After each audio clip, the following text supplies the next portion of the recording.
안녕하세요. 오경스님입니다. 오늘도 금강경 전번 시간에 13장 중간부터 하겠습니다. 수보리 어유나 가히 30 이상 견열애부. 수보리야 어유나 어떻게 생각하는가? 30 이상으로서 열애를 볼 수 있는가 없는가? 불야니다 세존이시여 불가히 30 이상 득견열애. 볼 수 없습니다. 세존이시여 30 이상으로서는 열애를 볼 수 없습니다. 하이고 열애설 30 이상 즉 10 이상 심형 30 이상. 왜냐하면 열애는 30 이상은 상이 아니고 이름이 30 이상이라고 말씀하셨기 때문입니다. 이게 무슨 말이냐면 부처님은 30 이상 80 종호라고 하는 그 수승한 상호, 말하자면 신체적 특징을 가지고 있습니다. 그러니까 30 이상이라고 하는 부처님만이 가지고 있는 신체적 특징이 있으면 30 이상으로 부처님을 알아볼 수 있죠. 우리가 그렇게 생각하는데, 그러면 30 이상이 있으면 부처님이고 30 이상이 없으면 부처님이 아니다 이렇게 말할 수 있는데, 근데 우리 눈에 보이는 30 이상은, 말하자면 30 이상은 수승한 성인들만이 가지고 있는 수승한 신체적 특징이긴 하지만 그것은 우리의 마음을 의지해서 생긴 상이에요. 그죠? 마음을 의지해서 생긴 상이에요. 그렇기 때문에 그것은 근본적으로 수행의 결과물이기도 하지만 우리의 무명업식을 의지해서 드러난 상이기 때문에 그것은 허망하다고 하는 겁니다. 그래서 여기서 부처님이라고 하는 것은 진여법신으로서의 부처님을 말합니다. 그래서 진여법신을 말하는데, 진여법신을 볼 수 있느냐 없느냐, 그러니까 30 이상으로서는 그것이 이 수행의 어떤 과보로서 얻어지는 상이라 할지라도 30 이상으로는 부처님을 볼 수 없다라고 말씀하시는 겁니다. 그래서 30 이상은 그것이 아무리 이 수행의 결과라 할지라도, 수행의 과보라 할지라도 그것은 중생의 무명업식을 의지해서 있는 것이기 때문에 그것은 30 이상은 상이 아니다, 말하자면 허망하다는 거예요. 그래서 이름을 30 이상이라고 한다는 겁니다. 어디 그 화엄경의 개성인가요? 보화비진 이렇게 말한다. 진여법신은 진짜지만 보신과 화신은 우리의 중생의 눈에 이렇게 의지해서 부처님이 드러난 것은 비진, 진짜가 아니다. 왜냐하면 중생의 무명업식을 의지해서 나툰 모습이기 때문에 진짜가 아니다, 그런 말이 있습니다. 그것도 비슷한 이야기죠. 여기서도 이것이 30 이상이 부처님 성인이 가지는 신체 특징이긴 하지만 그것만으로는, 뭐냐면 궁극의 진리인 진여를 볼 수 있는 것은 아니다, 이런 뜻입니다. 그 다음에 보겠습니다. 수보리 약 유 선남자 선여인 이항아사 등 신명보시. 수보리야, 만약 어떤 선남자 선여인이 있어서 항아의 모래 숫자만큼의 몸과 목숨으로서 보시를 하고, 약부 유인이, 다시 어떤 사람이 어차경 중에 이 경 가운데 내지 수지 사국에 등 위타인설하면, 그러니까 내지 작게는 사국에 금강경의 한 구절 이 경 가운데 한 문장만이라도 수지를 해서 위타인설, 타인을 위해서 설한다면 기복심다. 이 복이 앞에 선남자 선여인이 항아의 겐지스가 이 모래 숫자만큼 많은 몸과 목숨을 바쳐서 남한테 자기를 희생하는 그런 보시보다 이 경 가운데 한 구절만이라도 잘 수지를 하고 그것을 남을 위해서 설하는 복이, 그 많은 자기한테 가장 소중한 게 뭐예요? 우리의 몸과 목숨이에요. 이 목숨을 바쳐서 희생을 해서 보시하는 복덕보다 이 금강경 한 문장만으로 잘 수지해서 남을 위해서 설하는 복덕이 더 크다라고 하는 겁니다. 이것은 궁극적 진리인 진여로 가는데 도움이 되는 것하고 그거하고 그냥 우리의 중생이 나와 세계가 있다는 이 중생적 관점에서의 복하고는 전혀 차원이 다른 거죠. 앞에 것은 유루복이에요. 뒤에 것은 무루복이에요. 무위복이에요. 그래서 이것은 유의복은 아무리 커도 사실은 허망한 거죠. 그런데 무위의 복은 아무리 작아도 그것은 실입니다. 그러니까 말하자면 꿈속에서 본 금송아지를 100마리를 할래, 안 그러면 실제 뭐 조그마한 미니어처 그 금으로 된 송아지를 한 개 할래 하면 뭘 하겠어요? 꿈속에서 보면 아무리 커도 그것이 환이기 때문에 사실은 비교가 안 되는 것이죠. 그죠? 유의복과 무의복을 이렇게 극명하게 대비함으로써 그 이 개성을 수지하고 남한테 설하는 복이 큼을 이렇게 극명적으로 설하는 말씀이죠. 이것은 끊임없이 반복됩니다. 이것을 우리가 그냥 상투적으로 이해할 게 아니고 이것을 꼭 마음에 새겨서 진짜 궁극의 진리라고 하는 부처님의 가르침의 소중함을 항상 마음에 새기고 그 가르침에 따라서 우리가 살고 자기가 수행을 통해서 증득한 만큼 남을 위해서 설해 줘야 된다고 하는 설하는 공덕이 큼을 다시 한번 명심했으면 좋겠습니다. 이렇게 해서 13장은 마치고요. 오늘 14장을 이어서 하겠습니다. 14장은 이상정멸분입니다. 상을 여윈. 모든 상은 허망한 거기 때문에 상은 사실 없는 거죠. 상은 없는 건데 그것을 우리가 없는 줄을, 그것이 환인 줄을 알아야 돼요. 환인 줄을 알면 그 상이 사라지죠. 그 상이 사라지는 것을 이상이라고 합니다. 그래서 모든 나와 세계라고 하는 것에 대해서 그것의 본래 모습인 제법 종본래 상자 정멸상. 제법은 항상 그 정멸한 모습이죠. 그것을 설하는 장입니다. 보겠습니다. 이시수보리 문설시경 심해의추 체루비읍 이백불원 희유세존 했습니다. 이때 수보리가 이 경을 설함을 듣고서 심의 의치, 그 뜻과 말하고자 하는 바를 깊이 이해하고서 체루 비읍하고서 눈물을 흘리면서 슬피 울면서 부처님께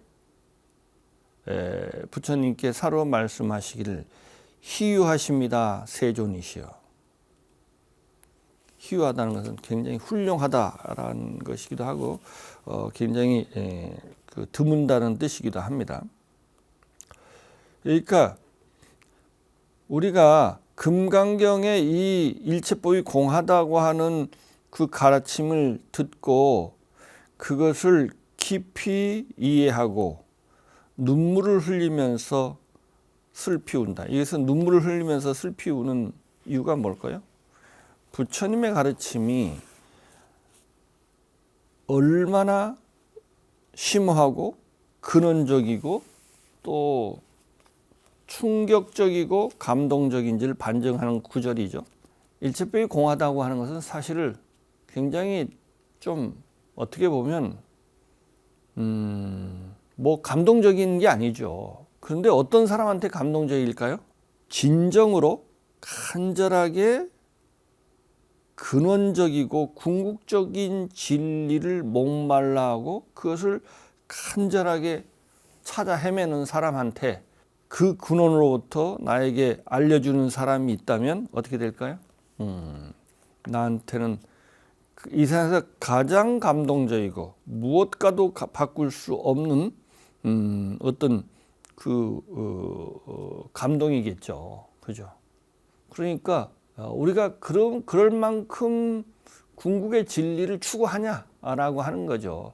추구하면 이것을 진짜 진리가 무엇인지를 우리가 진심에서 추구를 해야 돼요. 불자는 보리심이 있어요. 궁극의 진리를 알고자 하는 마음이 있어야 돼. 궁극의 진리를 알고자 하는 마음이 있어야 돼. 그러면 그런 간절한 마음이 있는 사람한테, 보리심이 있는 사람한테는 이 궁극의 진리를 설한 금강경이 이 세상에서 가장 감동적인 이야기겠죠. 그죠? 그러니까 우리가 불자라면 진짜 궁극의 진리가 무엇인지, 궁극의 진리라는 게 다른 게 아니에요. 첫 번째는 나라는 게 뭐고, 산다는 게 뭐고, 죽는다는 게 뭐고, 우리가 사는 이 세상이라는 게 도대체 무엇인지를 그것을 그 실상을 알려는 그런 노력이에요. 노력을 하면서 그 위에서 우리가 진심으로 발심을 해야 돼요. 발보리심을 해야 되고 간절한 구도심이 있어야 됩니다. 그래야 부처님의 가르침이 감동적으로 다가오고 이해될 수 있습니다. 그리고 법문이라고 하는 것은 우리가 받아들일 수 있는 간절한 마음이 있을 때만 우리한테 다가오는 것이죠. 간절한 마음이 있을 때만 다가오는 겁니다.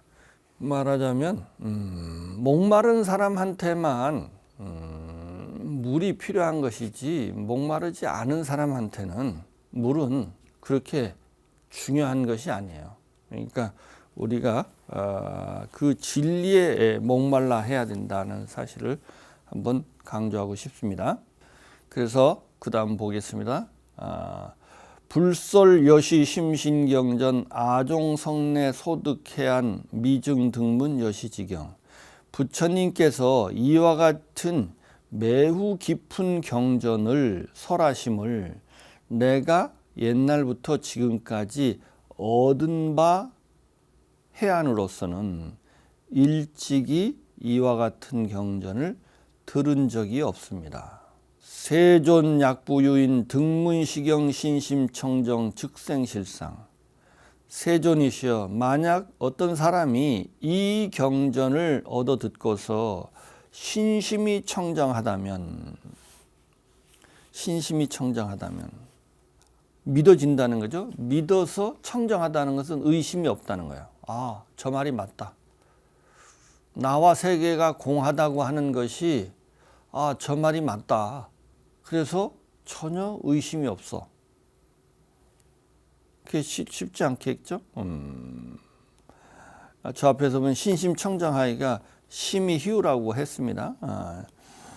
그래서 만약 어떤 사람이 이 경전을 얻어 듣고서 신심이 청정해서 진짜 그렇게 생각이 되고 전혀 의심이 없다면 즉생실상, 그 사람은 곧 실상을 생한 것입니다. 실상을 생한 궁극적 지혜가 열린 거죠. 말하자면. 그죠? 실상을 본 거죠. 실상을 본 겁니다. 그러니까 우리가 부처님의 가르침을 이해하려면 지혜가 있어야 돼요. 그걸 부처님께서 법을 설하면 실상을 우리가 볼 수 있는 조그마한 지혜라도 있어야 돼요. 그렇기 때문에 이게 믿어진다고 하는 것이, 그렇게 생각이 된다는 것이 저 부처님 가르침이 맞는 것 같아. 그러려면 내가 제법의 실상을 잘 관찰해서 내가 제법의 실상이 일체법이 공하다는 것은 나도 공하다는 것을 어느 정도는 감을 잡고 있어야 돼요. 그죠? 그렇지 않고는 제법이 공하다는 이야기를 들으면 그런 감이 없는 사람한테 이 제법이 공하다는 이야기를 한다고 그렇게 생각이 될까요? 실상을 볼 수 있는 사람만이 실상을 설명하면 이해가 되죠. 그죠? 제법의 실상을 볼 수 있는 조금의 해안이라도 있어야 제법의 실상을 설명하는 부처님의 가르침에 대해서 믿음이 생기고 의심이 없습니다. 그죠? 그것은 너무나 당연한 거겠죠? 부처님의 가르침을 듣기 전에 우리가 많은 선근을 쌓아야 되고 또 그만큼의 간절한 보리심이 있어야 돼요. 구도심이 있어야 돼요. 그죠? 그러면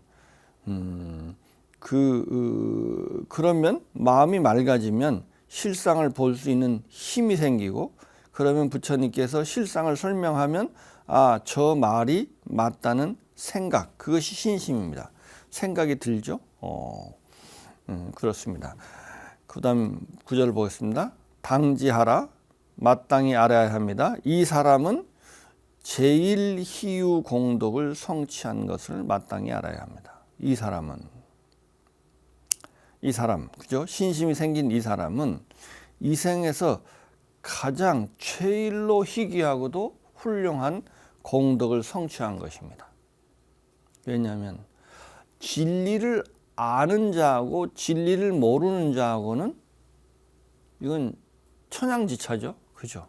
진리를 모르면 살아도 사는 게 아니에요. 그죠? 진리를 아는 것은 이 상에서 최고의 공덕을, 가장 훌륭한 공덕을 성취한 것임을 마땅히 알아야 합니다. 세존이시여 실상은 실상이 아니고 그러므로 열애는 실상이라고 설하는 것입니다. 여기서 전번 시간에 했듯이 반야바라밀은 반야바라밀이 아니고 이름이 반야바라밀이라고 하듯이 이 실상이라고 하는 것도 가장 어떻게 보면 궁극의 언어죠. 그렇지만 이것은 절대적일 수가 없습니다. 이것은 항상 어떤 맥락 속에서 의미를 갖는 것이지 그것을 너무 자꾸 절대화해요. 그것은 어떤 맥락이 있습니다. 맥락 속에서 의미를 갖는다고 하는 겁니다. 그래서 이 실당도 실제로는 실상이 아니고 이름이 실상이라고 하는 것입니다. 세존, 아금, 등문, 여시경전, 신해수지, 부족인한 약당내세, 후오백세, 기유중생, 등문시경, 신해수지,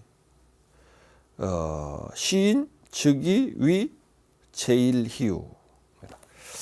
세존이셔, 내가 지금 이와 같은 경전을 얻어 듣고서 신해수지하는 것은 믿어 이해하고 받아 지니는 것은 부족이난 족해서 어렵지 않지만 약당내세, 만약 내세 후 500세, 후백세는 부처님이 돌아가신 2500년 후입니다. 지금쯤 됩니다. 말세 시대입니다. 말세 시대에 기유중생, 어떤 중생이 있어서 등문시경하고 이 경전을 얻어 듣고서 신해수지한다면 이 사람은 이 사람은 곧 위 제일희유, 제일류 희유한 것입니다. 그러니까 수보리 자신은 부처님 당시에 태어났고 또 전생에 부처님을 의지해서 많이 수행을 했기 때문에 부처님이 제세할 때 부처님 제자로 인연을 맺을 수 있어서 부처님의 이와 같은 경전을 듣고 이해하는 것은 이해하고 또 수지하는 것은 어렵지 않지만 내세 말세 시대의 어떤 중생이 이 경전을 듣고 신의 수지하는 것은, 믿고 이해하고 받아 지니는 것은 이 사람은 참으로 최고로 희유한 일입니다. 훌륭한 일이자 정말 드문 일이라는 거죠. 왜냐하면 차이는, 이 사람은 무아상, 무인상, 무아상, 인상, 중생상, 수자상이기 때문이다. 왜냐하면 이 사람은 다른 사람과 무엇이 달라서 이 사람은 이 말세 시대에 태어났더라도 부처님 법을 이해할 수 있었냐면, 이 상은 아상, 인상, 중생상, 수자상이 없었기 때문이라는 거예요. 없었기 때문에 무아의 가르침, 공의 가르침을 들으면 이해할 수 있었던 거죠. 그죠? 그러니까 자기 안에, 우리는 경전을 통해서 지혜를 증장하려고 하지만 사실은 내가 수행을 통해서 지혜를 증장하려고 해야 돼요. 그죠? 글을 통해서가 아니고 우리는 자기가 열심히 사유하고 관찰해야, 자기가 노력해야 부처님이 도와줄 수 있어요. 그죠? 근데 자기는 노력하지 않고 그냥 경전을 보고 말하자면 실상을 알려고 하는 그런 경우가 많은데, 여기서도 그렇지 않죠. 이 사람은 처음부터 달랐어요. 이해한 것은 경전을 보고 이해했지만, 경전을 보고 신의 수지했지만, 그 전에 이 사람은 처음부터 아상, 인상, 중생, 수장, 아상이 없었어요. 그렇기 때문에 끊임없이 무아의 삶을 살았죠. 참 아상이 없이 항상 겸손하고 남을 위해서 희생하고 항상 보시하고, 그죠? 이러한, 그래서 마음이 맑았어요. 그죠? 지게 수복을 했다고요. 그죠? 무아상, 무여인상, 무중생상, 무수자상이라는 것은 아상이 없었다는 거예요. 아상이 없다는 것은 무아의 삶을 살았다는 거잖아요. 그죠? 그렇기 때문에 이 사람한테는 마음이 맑았어요. 마음이 맑기 때문에 이 사람한테는 근본적 지혜가 조금 있어요. 그렇기 때문에 이 사람한테 법을 설하면 신의 수지할 수 있는 거죠. 신의 수지할 수 있는 거예요. 불법은 옛날부터 그런 말이에요. 선근이 있어야 된다. 불교를 접한다고 모든 사람이 불자가 되는 게 아니에요. 아, 저 말을 들으면 부처님 말이 맞는 것 같아. 나는 저게 왠지 불교가 좋아. 또 불법을 설하면 대부분에 알아듣는 사람이 있어요. 이게 굉장히 어려운 이야기인데 이걸 굉장히 쉽게 알아듣는 사람이 있어요. 그래서 깜짝깜짝, 저는 몇 수십 년 했는데 딱 보고 제가 이렇게 부처님 가르침을 가르쳐 주면 그 다음 말을 하는 사람이 있어요. 그래서 이러한 선근이 있어야 되고 먼저 선근을 닦아야 돼요. 왜냐하면 마음이 맑기 때문에 그 사람은 경전을 들으면 신의 수지하는 겁니다. 그런 사람은 참으로 희유하다는 거죠. 그 다음 구절을 보겠습니다. 소희자 아상 즉시비상 인상 중생상 수자상 즉시비상. 이 사람은 아상, 인상, 중생, 수자상이 없고 아상, 인상, 중생상, 수자상도 상이 아니다. 이때 이 사람은 아상, 인상, 중생, 수자상이 없다는 것은 이건 아공을 의미한답니다. 아공. 주석서를 보니까 아공을 의미하는 거고, 아상, 인상, 중상, 수자상이 상이 아니라는 것은 법공을 의미하는 거랍니다. 이게 조금 다르죠? 보세요. 나한테 사가가 없다 하고 사가 자체가 없다 하고는 다른 의미죠. 그러니까 나한테 아상이 없다는 것은 나한테 사가가 없다는 의미고, 아상 자체가 없다는 것은 사과 자체가 없다는 거죠. 조금 다른 겁니다. 이 사람이 아상, 인상, 중생, 수자상이 없다고 하는 것은 이것은 아공을 의미하는 것이고, 아상, 인상, 중생, 수자상이 비상이라고 하는 것은 이것은 법공을 의미하는 거랍니다. 그래서 아상은 상이 아니고 인상, 중생상, 수자상도 상이 아니다. 하이고 이일체상 증명재불. 왜냐하면 일체상을 여윈 것을 부처라 이름한다. 부처란 무엇인가? 여기서 부처를 정의를 하고 있습니다. 부처라는 게 이렇게 정의될 수 있다는 건데, 부처란 일체상을 여윈 걸 부처라 한다. 이게 무슨 말이냐면, 보세요. 상은 모든 범소유상 개시 허망한 거야. 그죠? 환이에요. 그래서 환을 어떻게 여요? 모든 상을 어떻게 여요? 환은 어떻게 하면 사라질까요? 지환증멸이라는 말씀은 환이 환인 줄 알면 환은 사라져요. 환은 본래 없는 거기 때문에 있다는 착각이 있는 거죠. 그래서 그 환은 사실 없앨 필요가 없어요. 뭐 하기만 돼요? 환인 줄 알기만 해요. 그러면 환이 사라지는 거예요. 여기서 일체상을 어떻게 해요? 일체상이, 모든 상이 환인 줄 알면 일체상은 사라져요. 그죠? 일체상은 환이죠. 일체상은 왜 환이에요? 상은요, 자기 혼자 존재할 수 없고요, 마음이 만든 거예요. 모습은요, 혼자 존재할 수가 없어요. 그것은 마음을 의지해서 존재해요. 마음을 의지해서 존재하는 모든 상은 허망한 거예요. 왜냐하면 우리의 마음이라고 하는 것도 무명업식이기 때문에 무명업식을 의지해서 존재하는 모든 상은 허망한 것이죠. 그러면 이 상이, 이 허망한 것이 환이 다 사라지면, 환이 사라진다고 해서 아무것도 없는 게 아니에요. 왜냐하면 환은 사라지지만 환이 사라진다고 해서 환 아닌 것이 사라지지는 않잖아요. 그래서 비환은 불멸이야. 사라지지 않는다고요. 일체의 모든 상, 일체유의법, 모든 환이 사라지면, 여위면 환이 아닌 진여가 드러난다고요. 진여가. 그죠? 진짜 환이 아닌 것. 이게 무의죠? 이것이 드러난대요. 그러니까 일체법이, 일체의 유의법, 환이 사라진다는 말과 환이 사라지면은 그 자리가 진여 자리예요. 진여가 있는 자리야. 그죠? 가짜가 사라지면 뭐예요?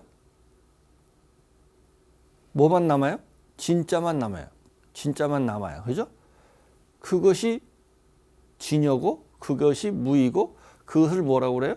그것을 여기서 금강경에서 부처, 불 할 때는 항상 진여 법신의 열애요. 진여 법신으로서 열애 불이에요. 그러니까 이때 불, 부처다 하는 것은, 부처라는 것은 우리가 말하는 깨달은 자 이런 의미하고, 궁극적 진리로서의 진여, 무의를 말하는 겁니다. 이 궁극적 진여는, 궁극적 진리로서의 진여 무의는 무상이에요. 언어할 수 없어요. 이것은 어떻게 언어화되냐면, 모든 환이, 일체의 재상이 사라짐, 이것이 부처다, 이렇게 말할 수 있다는 거예요. 이게 이 부처를 규정하는 하나의 가장 이게 거의 유일한 방법이에요. 방법. 그래서 일체의 모든 상, 일체유의법이죠. 일체유의법이 사라지면, 그것은 어떻게 하면 사라져요? 그것이 환인 줄 알면 환은 사라져요. 그러면 진여가 드러난다. 그것을 이 일체상, 이 일체재상 증명재불, 이렇게 말할 수 있죠. 이렇게 말할 수 있습니다. 그 열반경 사구계 중에 이런 말이 있죠. 재행무상 시생멸법 생멸멸이 정멸위락, 이런 말이 있습니다. 모든 재행은 모든 조건의 화합에 생겨난 모든 일체 존재는, 재행은 제법이죠. 행자는 이건 쌈스카라라고 그래갖고 여러 가지 이 조건의 화합에 의해서 카라 만들어진 것은 무상하다는 겁니다. 항상 하지 않아요. 조건이 끊임없이 바뀌기 때문에 우리가 상상할 수 없을 만큼 변화무쌍하다는 거죠. 그래서 이것은 생멸하는 법이에요. 근데 이 생멸하는 법은 유의법이죠. 그리고 환이죠. 이 생멸하는 법을 멸해. 어떻게 하면 멸해질까요? 그것이 환인 줄 알면. 환인 줄 알면 지환증멸이 돼 환이 사라져요. 생멸법이 사라진다고요. 그러면 뭐가 드러난다요? 정멸이라. 이때 정멸은 뭘까요? 이 정멸은 열반이죠. 열반. 부처님의 경지입니다. 부처님의 경지가 드러난다. 이 부처님의 경지는 우리가 보기에는 나와 세계가 모두 사라졌으니까 이것은 뭐 어떠한 즐거움도 없다고 생각하는데 이게 궁극적 진리이기 때문에 이것이 이 열반낙이라는 이게 정멸, 이게 열반이 사라진 생멸이 사라진 경지가 바로 열반인데 이 열반은 바로 낙이다라고 하는 구절입니다. 이와 같이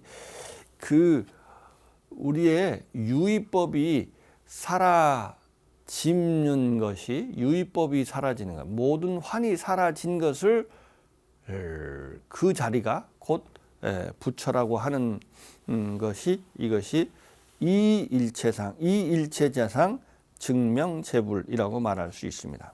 그 다음을 보겠습니다. 불고수보리 여시여시 부처님께서 수보리에게 말씀하시기를 이와 같고 이와 같도다.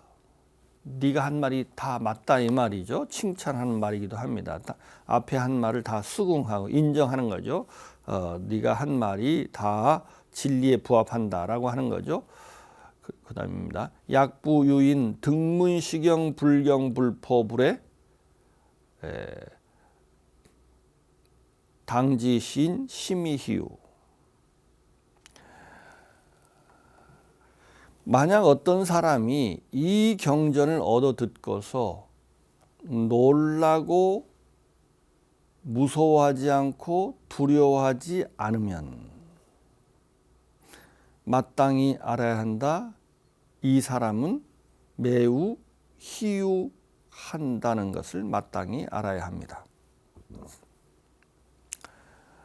이 경전을 얻어 듣고서 놀라지 않고 무서워하지 않고 두려워하지 않는다면 이 사람은 매우 희유하다는 거죠.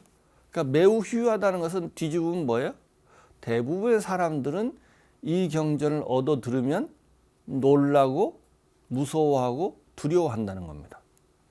불교는 우리들의 일반적 상식이나 합리적 이성의 틀로서는 도저히 이해할 수 없는 측면이 있습니다. 제법의 실상인 공은 그 실상을 볼 수 있는 근원적 통찰력, 반야 지혜가 없으면 그렇게 생각되거나 쉽게 이해되고 받아들여지지 않습니다. 그래서 믿고 이해되는 것이 매우 희유한 일입니다. 그렇죠? 그래서 불교는 조금 이해가 되면 우리가 된다고 하더라도 우리가 도저히 받아들이기 어려울 만큼 그 내용이 너무 충격적이어서 놀랍고 두렵고 무서운 것입니다. 일체법이 공하다고 하는 것은 우리의 삶의 기반인 나와 세계가 송두리째 무너져 내리는 측면이 있습니다. 그죠? 그래서 이 공돌이라는 게 굉장히 무서운 이야기예요. 그리고 그렇게 쉽게 이해되지도 않는 거예요. 그래서 계속 이 일체법이 공하다고 하는 것은 이게 자꾸 엄청난 오해를 많이 낳습니다. 그래서 특히 나와 세계에 대한 유에 대한 집착이 있는 사람에게는 특히 엄청난 충격이죠. 그래서 대부분 이런 유에 대한, 나와 세계에 대한 집착이 있는 사람한테 이 공돌이는 단멸론으로 이해됩니다. 그죠? 너무 충격적이라서 완전히 그 유로부터 무로 떨어져서 이게 도저히 어떻게 해볼 수 없는 것이죠. 그러므로 불교를 우리의 일반적 상식과 합리적 이성의 틀에서만 이해하려는 태도는 항상 경계하고 지양되어야 합니다. 그죠? 부처님이 궁극적으로 말씀하고자 하는 제법의 실상, 열의 진실, 원해열의 진실이 그런 말이 있어요. 열애가 말하고자 하는 진실한 뜻을 이해하려는 노력을 게을리해서는 안 됩니다.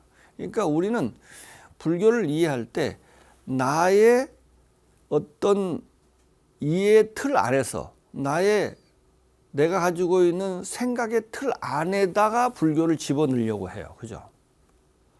그렇기 때문에 그러면 어떻게 될까요? 반드시 그렇게 이해된 불교는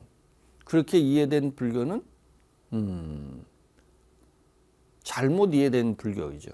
그죠? 잘못 이해된 불교예요.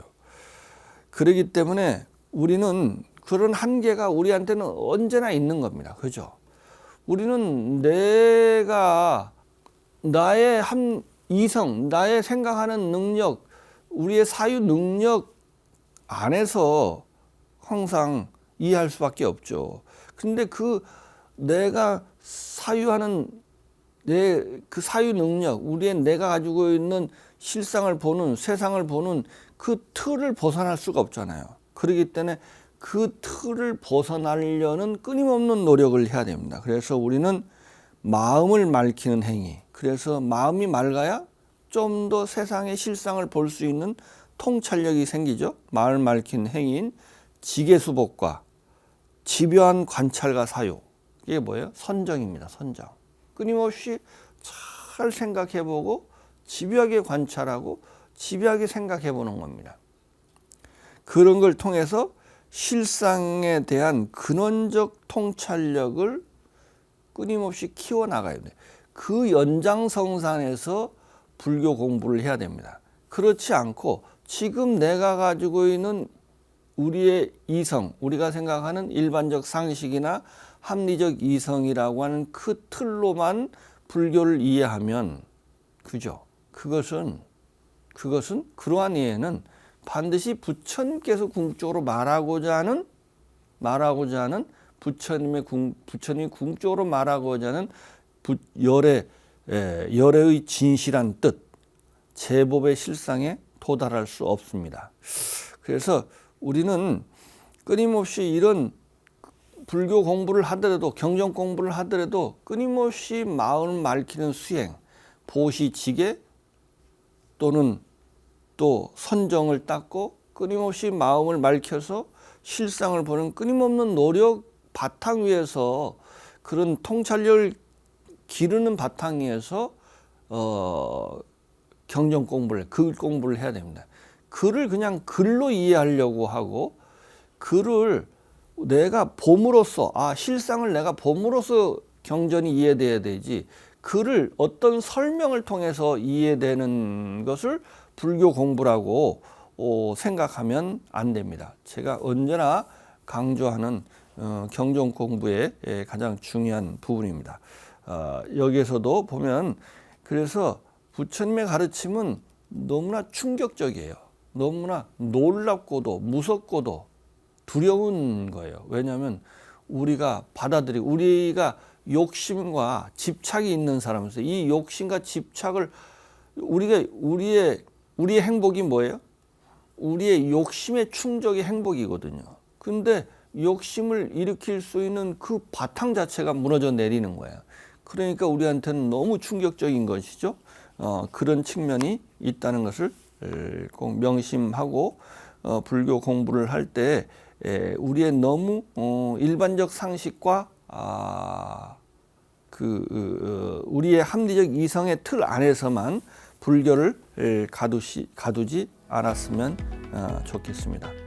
오늘은 여기까지 하고 다음 이어서 14장을 다음 시간에 마치도록 하겠습니다. 감사합니다.